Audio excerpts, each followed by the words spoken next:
আপনারা যেটা দেখতেছেন এটা হচ্ছে চট্টগ্রাম কালুরঘাট এলাকার একটি কারখানার পাশের দৃশ্য। কারখানাটি এখনও চালু না হওয়ায় এখানকার পরিবেশ এখনও নীরব।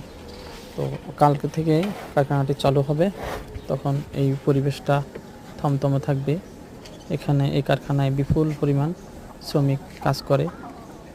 তো কোন কোন জায়গার কি অবস্থা যদি পারেন আপনারা একটু কমেন্টে একটু জানাবেন। আসসালামু আলাইকুম।